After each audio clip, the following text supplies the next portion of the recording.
This is the beginning of this interview, and Dave, as if I don't know you well enough, now I get to grill you mercilessly. Get to ask you anything I want, and you have to answer. It's kind of like truth or dare, but you can't not play. You have to play. Okay, baby, I'm ready. He's getting nervous. Oh, man.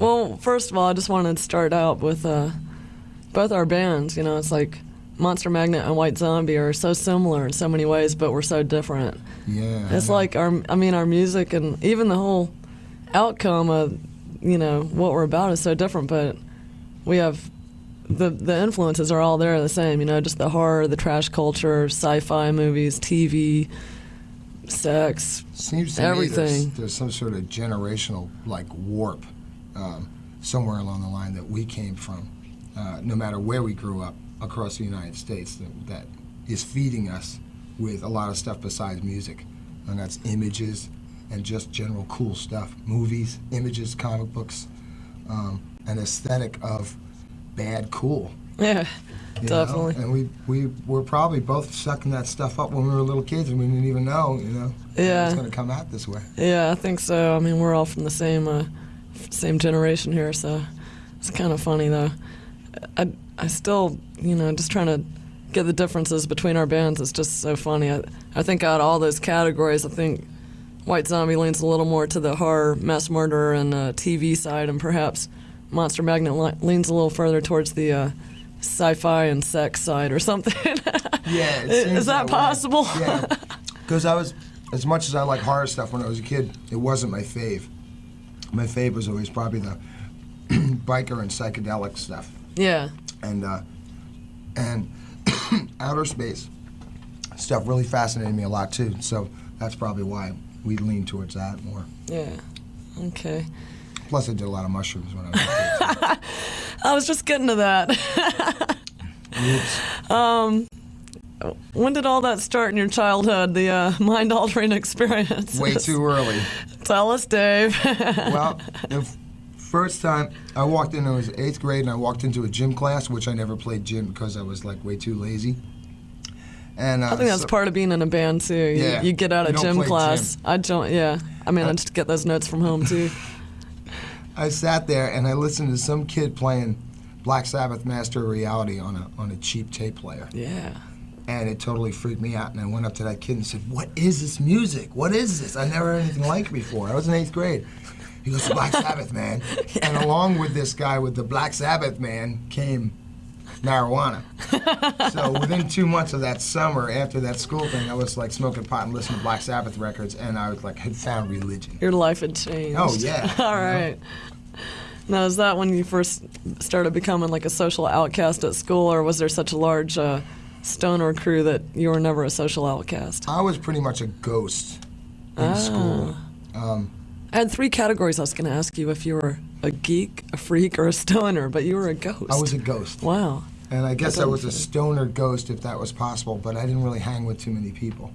So I hung with a couple of people and just pretty much spent the whole time in high school not studying and sitting on my butt listening to record after record after record after record, smoking pot, and then going to concerts. And just, as far as I'm concerned, I could do that for the rest of my life. Man. So you're lucky. You grew up in that New Jersey, New York area with all those concerts. What was shows? Yeah. I know a little bit of your childhood history about you were the Kiss guy, right? I was the Kiss guy. Tell everybody about that because it's the best story. I love the Kiss guy stories. There's a couple Kiss guy stories, but one was I saw Kiss really early on at this place called the Academy of Music, and we had driven up to New York on one of those concert binges where everyone saves their pot and everybody's got a nickel bag and you ride up. Dave?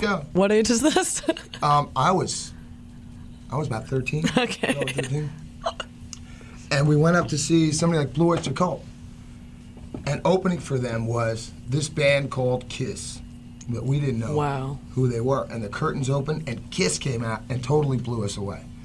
The guy looked like Godzilla, for crying out loud. He was spitting fire and blood all over everybody. And I just was I stood up the entire time and went crazy. And I just was like, oh my God, this is for me. You know? That's right about when I heard about Kiss, but I was down in North Carolina, and I don't think they ever played any shows down there as far as I know. Yeah, luckily I live in the New York area, and that's where they play most of their, most of their shows. I remember my friend getting the Dr. Love 7-inch and kind of freaking out on that a little bit. Oh, yeah. Man, but wait, no, I like the Kiss guy story. What, the Gene Simmons story? No, the story. Oh, you got so many. Of how you had the studs on the back of your jacket spelling out Kiss, and you wore that jacket so much that it dug into your back. I went on a Kiss rampage, which started with that first show and then escalated up until about Dress to Kill, where I got a cut-off denim jacket. I wore my little uniform, you know, and a dog collar, black dog collar with silver studs. And would pretty much walk around my town, Red Bank, trying to look cool. You know, middle part, freak, big fat cheeks, like, oh, I like Kiss, I like Kiss. And I made the words Kiss in studs on the back of my jacket. I wore the jacket so much that the studs, metal studs, were impressed on my back. So if I took my jacket off, almost like tattooed on my back was the word Kiss. That rules. Yeah, it must have took 3 years for that stuff to go away. Okay, we won't dwell on this too much longer, but real quick, the Gene Simmons story. Gene Simmons story, great moment in rock. And how old were you? Again, this is like when I was in Shrapnel, and I guess I was around 15 or 16 at this point. And my old band was playing at CBGB's audition night, and a limo pulled up in front of the place. The place was filled with about 15 people in the CBGB's, and nobody's there. We're up there rocking. And a guy came out of the limo with an entourage, sat there and watched the set, mysterious-looking guy. After the set, called me over to the table, you know, sending like a club person back and said, I want to speak to the lead singer. Turns out to be Gene Simmons from Kiss. Yeah. Without makeup. Oh. No makeup. And gave me a couple of words of advice. He was like, you know something? There's a band out there called Led Zeppelin. What do people call them? Zeppelin. There's another band out there called the Rolling Stones. What do people call them? The Stones. What I'm getting at is one word. Use one word. That's my advice to you. So what do? I go out and start a band called Monster Magnet. Yeah. Sorry, Gene. Well done, well done. Well, I don't know. Do people call you? They call you Magnet sometimes, I guess. The Magnet. The Mag. The Magnet. Yeah. Man, well, actually, that kind of leads me to one of my questions, which was not so much a question, because I already know all the answers, but the story of your name, I already know the answer. But what, Wyndorf? Nah, Monster Magnet. I mean, both of our names kind of sound like weird horror movies, monster movies or something, but your name actually has a much funnier pre-existence. I copped it from a toy. Which I don't remember really cool toy. It sounds... if I see one, I'll get you one. It's really sounds cool. Great.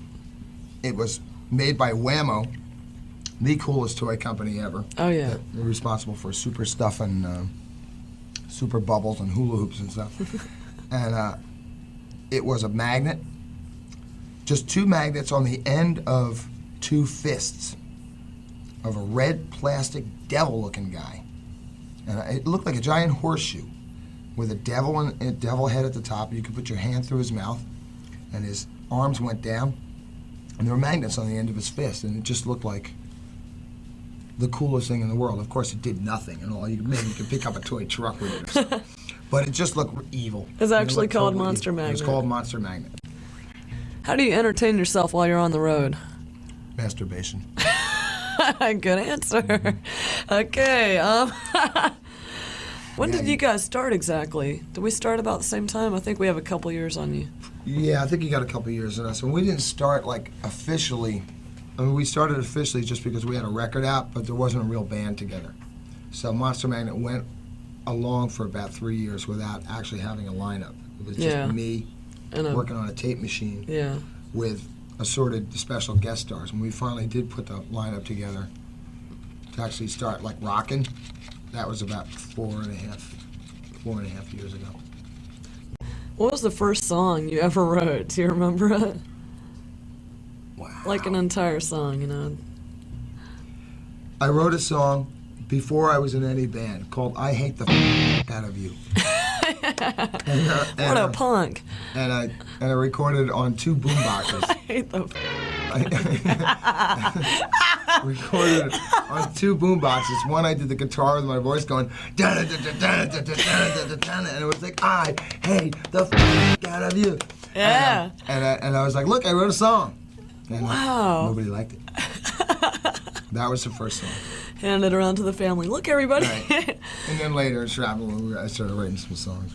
I love that you did the guitar sound with your voice. Oh yeah, it's really easy. You just beat on your knees and go. That's like, it opens up a whole new territory to me, because I can't really play guitar. I just never thought of just making the It's noise. really easy, especially through a. And if you get Total stuff Beavis and like a Butthead flashlight or something, school. nobody can tell the difference. Right. Man, that's awesome. Okay, I have a couple more questions. One is, I know you finally got to make your ultimate video with this record. Well, I don't know if it's your ultimate video, but you really got to live out a total fantasy and just go whole hog and I'm paying for it now. blow too. the wad, spend it all, go ape shit.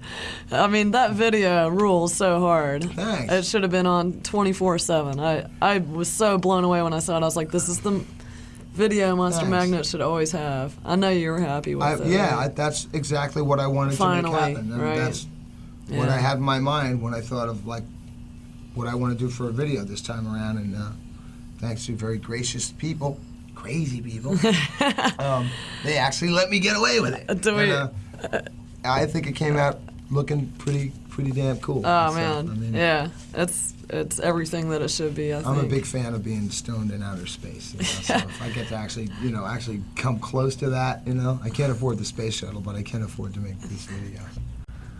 What's like one of your favorite old movies that you would most want to have a role in? Like you wish you could be in it and interacting with everything. That's really hard because there's so many. I know. There's so many cool movies, Well, you can name a few. I mean, think about it for a minute. Yeah. Okay. Well, I always wanted to be. From a little kid, I always wanted to be like James Whitmore in Them, the movie Them with the giant ants. He plays a cop that like saves the day, and at the end he's wearing like a flamethrower and he's like baking these giant frying ants in the deserts of Arizona. I always thought that was a cool character to play. Now, I know that me and you both love all the Harryhausen stuff. I mean, can you yeah. imagine if you were? Could I actually play like the monster? Could I be the beast from 20,000 Fathoms? I just want to be one of the guys like rowing the boats and looking at the like in person, I want to be Clash the of the scientist. Titans. Yeah, right. I want to be the Kraken. I want to be a Harryhausen guy. I'd like to be Jimmy Stewart too in one of those old Jimmy Stewart movies. I think that would be cool. What, like that? What's the one with the imaginary rabbit? Oh right, yeah, Harvey. Right. I want to play Harvey, the invisible Okay, rabbit. wait. There's another good question here. What old movie or I put in here? What old movie or TV show most depicts your life? Oh man. I wish there was a show. Leave It to Beaver kind of depicts my life. Yeah. As a little kid, yeah. Oh, okay. I was gonna say right. And then Sure, Dave. We believe that. and then Leave It to Beaver as a little kid, and then Beyond the Valley of the Dolls as a late teenager. What about now? Kind of a contrast now. Now? Beyond the Valley of the Dolls. Beyond all. the Valley of the Dolls. I don't think there's anything that could depict your or ours life right now. I don't think there's any movie that would. Well, before I was on the road, I kind of had it down to a cross of like the Addams Family and a bad Dean Martin movie or something. I thought about it for a minute. I was Cocktails. like, yeah, Morticia with a cocktail kind of thing. That's pretty much sums up my It's life. because you wear it so much better than I do. You could drink me under the table any day. If you could be a comic book character, what would you be? Spider-Man. Oh, He's the coolest you knew guy. that right off the bat. I always wanted to be Spider-Man. He's pretty cool, actually. Spider-Man was the coolest guy because he was a nerd, He was a ghost in high school too. He was Yeah. he was this guy that nobody paid attention to, and he pretty much lived in his own imagination. Had a tiny little life that did nothing, but his imagination was huge. And then he got to turn into Spider-Man and go crazy and fight guys like the Green Goblin, and as it turned out, He went from being this like little nerdy guy to being pretty much of a huckster. You know, he would sell pictures of Spider-Man to the newspaper to get money. So he'd take pictures of himself and then make a buck off it. I never knew that about Spider-Man. He was a pretty sly little guy. But that's the one I would most want to be like. But the one I most feel like is probably somebody at a Weird War or the Incredible Hulk sometimes. Not by choice. That's when you're destroying guitars and monitors and things like that. It's a Jekyll and Hyde kind of thing. Yeah, anyone in your path. Cool. How would you interpret the differences of your last 3 records? I mean, they're so... That's easier. Even though it's all Monster Magnet, they're so different to me. I mean, you got Spine of God first, which is just an explosion of insanity. I mean, it's that was the whole, to me, the whole start. I didn't have, that was the first thing I heard. Right. But that's easy to answer. Like the albums that I do are all like a combination of what I want to do and what I can pull off. So I learn how to produce records as I go. Spine of God was something that was, the songs had been around for a while before they were recorded. And they were written in solitude, and there wasn't much interference. There was no pressure. There was nothing going on. These songs were just there. Nobody was watching me. That was that. Tab was the same way. Super Judge came out. We had signed to a major, and we were in the middle of a huge, like, ridiculous long tour, which I know you can understand. yeah. And I just wanted to make a next record really fast. I didn't want to make a masterpiece or anything. I just wanted to make a record and get the hell back on the road for some reason. I felt that was right. So Super Judge was like a weird speed-induced temper tantrum kind of a record. I can hear that. I mean, that's what it is. It was like a giant temper tantrum for me. There's definitely some psychotic songs on there. I started moving instruments and stuff that I wanted to move into records onto that record, but I didn't really have the money or the time to do it the way I wanted to. Isn't that always the case? Yeah.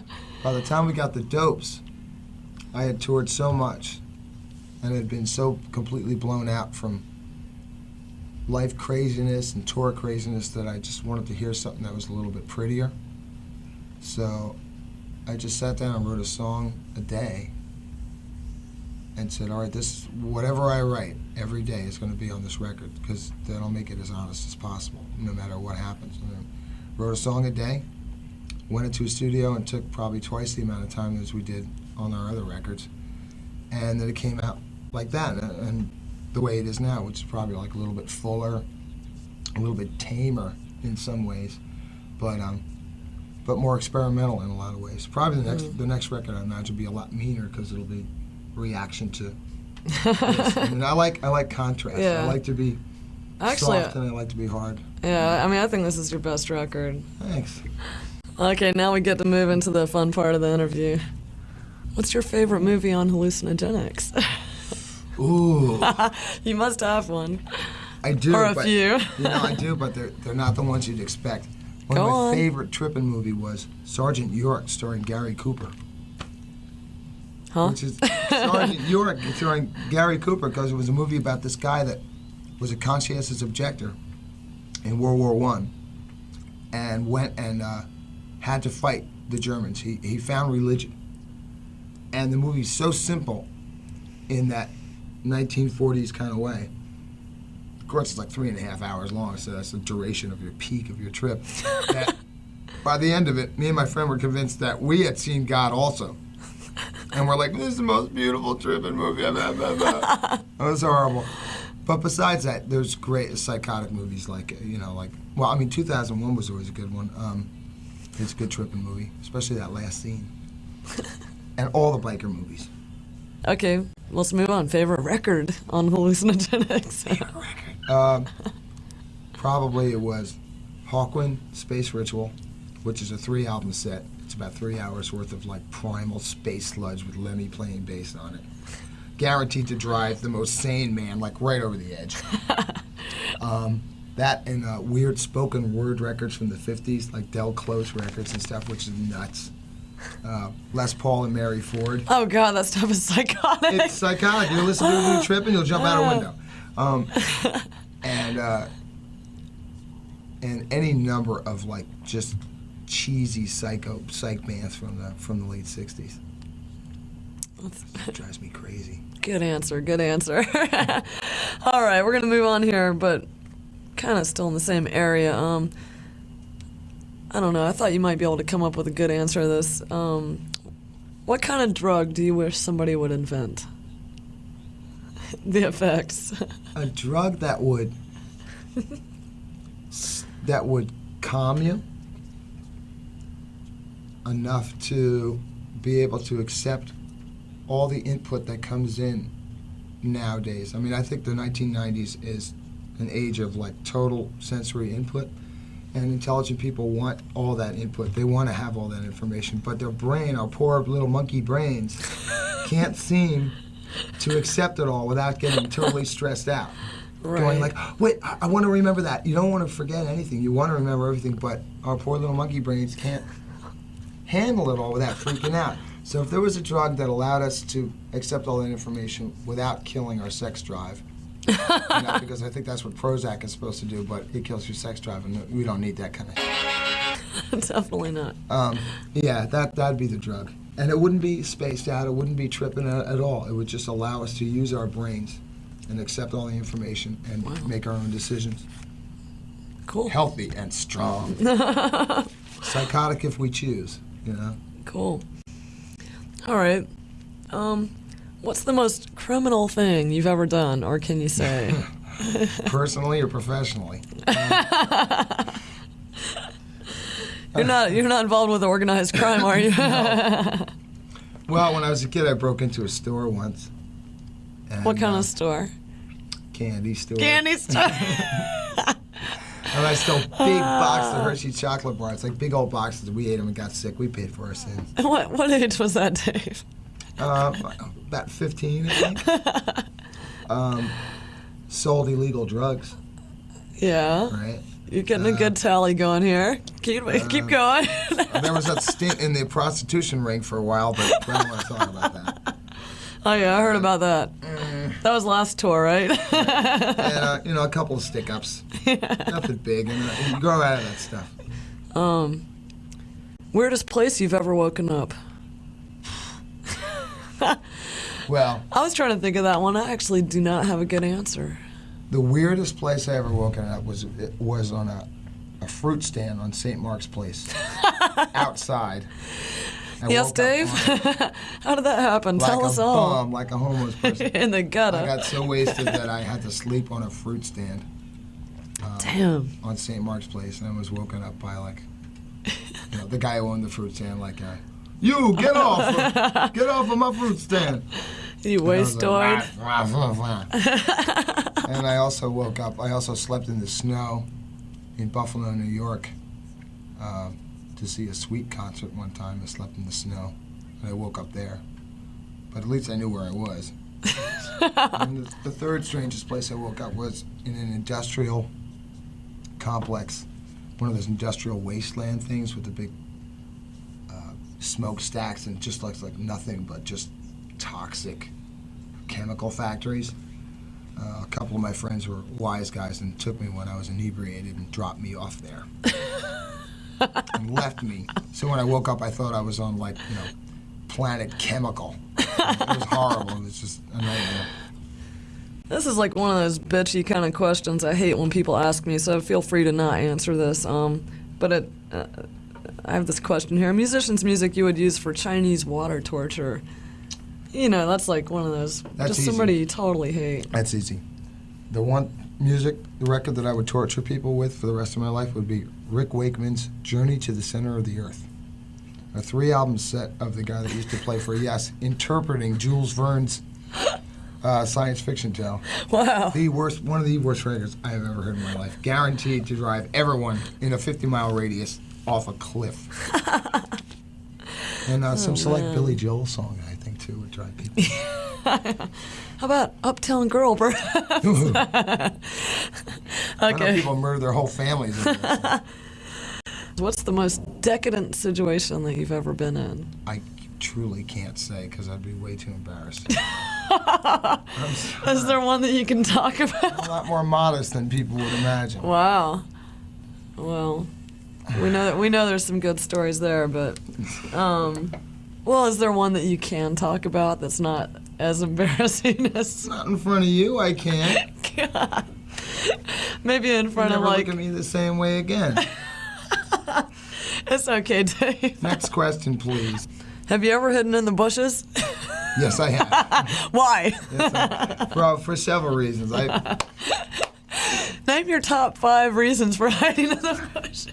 Well, I've hidden bushes because of jealous boyfriends. Ooh, good one. Bad dope deals. To commune with nature. To commune with Right. the little critters that might be in the bushes with you. To go to the bathroom. Yeah, that's a good reason. I feel like David Letterman right now. I've hidden in the bushes quite a lot. You know, behind Wow. walls, behind cars and parking lots. You know, running through parking lots and hiding behind bushes and stuff like that. It just seems to be part of. Not as much anymore, thankfully. I get paid to do that kind of stuff now, but.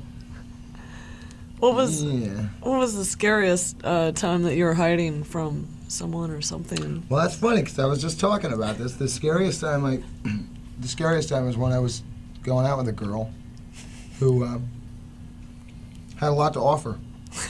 You know what I mean? And, we got along famously. And she had this like really cool pad in this like a highfalutin apartment complex that had everything complete, like penthouse circa 1972 Wow. decorations. Of course, it's like 1985. Was there like a sunken living room? There was a huge round bed, a double queen size round It didn't bed. revolve, did it? As a matter of fact, it did. Oh. Had a mirrored ceiling Uh-oh. and automatic controls for stereo and TV that like came out of the wall. A silver kitchen and like Coke trays everywhere. The whole Wait, bed. was this recent and this girl's incredibly hip, or is this back and This is when well, this it was is still back, like it's back. Oh, she was just incredibly ignorant. They never changed it. This is like the way things are in the Jersey Shore. incredible. Someone had built this place probably in the 70s, Sounds- and they never changed it. You know. sounds And, like something out of Goodfellas. It is like something out of Goodfellas. And Go on. she just had this place, and I thought she was just the most happening girl. And we would go up. I would go up and meet her. And we would have evenings together. And I thought she was single until The old meet one and greet. night- The old meet and greet. Until one night, some sort of buzzer or ringer went off, and all of a sudden she goes, "Ralph's coming! Ralph's coming!" And I was like, "Who's Ralph?" "He's my boyfriend." And I'm like, I didn't know he had a boyfriend. And she was like, "He's the guy that gives me all the coke." So immediately I knew this situation was like a lot more evil than I ever thought it was. Yeah. And then she said, "He packs a gun."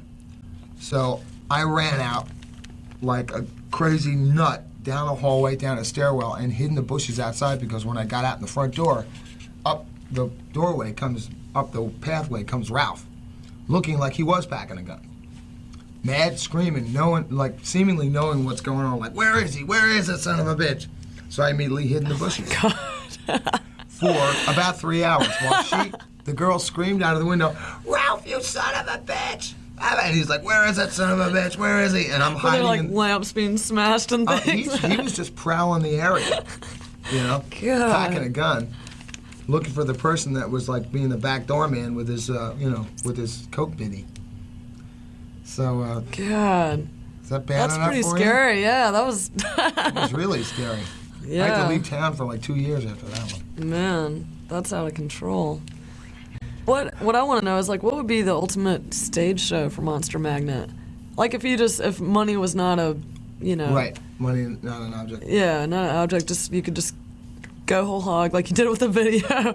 You could do whatever you wanted on stage. It would involve theater in the round, a central stage. It also involved virtual reality for people to be involved in the show. Wow. It would involve a whole stage. You're not talking about kids just running on stage and unplugging your equipment? No, they'd run onto their own stage. They'd have a place where they could go and just run into like screens of movies. They could jump into a light show and float around inside it.